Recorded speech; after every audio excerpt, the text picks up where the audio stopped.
குளத்தூர்ல ஸ்டாலின் அவர்கள் வந்துட்டு தோத்துட்டாங்கன்னும் போது இதை எப்படி பாக்குறீங்க? ஏங்க இது ஜனநாயக நாடுங்க, இது ஜனநாயக நாடு. மன்னராட்சி ஒழிஞ்சு போச்சு. இது மக்களாட்சி. மக்கள் ஓட்டு போட்டு தான், மக்கள் தேர்ந்தெடுத்து தான், மக்களுடைய சேவகர்களாகத்தான் நீங்க வரீங்க.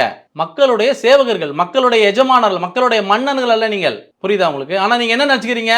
இந்த நாடு நமக்கு குத்தகைக்கு எழுதி கொடுத்துருக்காங்க நீங்க நினைச்சிட்டு செயல்பட்டு இருக்கீங்க. நம்ம கிட்ட இவ்வளவு பெரிய நெட்வொர்க் இருக்கு, நம்ம கிட்ட பெரிய படைபலம் இருக்கு, நம்ம கிட்ட கட்சி கட்டமைப்பு இருக்கு, இதை மீறி ஒருத்தர் வந்துட முடியுமா அப்படிங்கிற ஒரு மெதப்புல இருந்தீங்க நீங்க.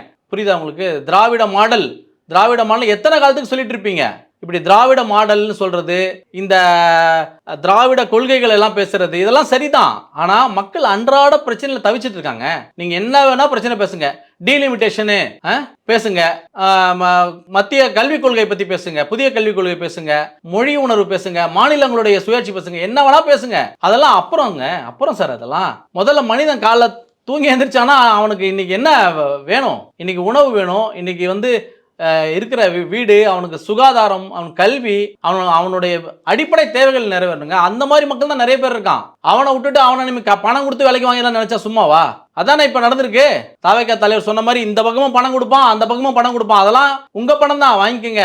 ஆனா அவங்க காதுலயே விசில ஊதுங்க அப்படின்னு சொன்னார்ல, அதான் நடந்திருக்கு இங்க இன்னைக்கு.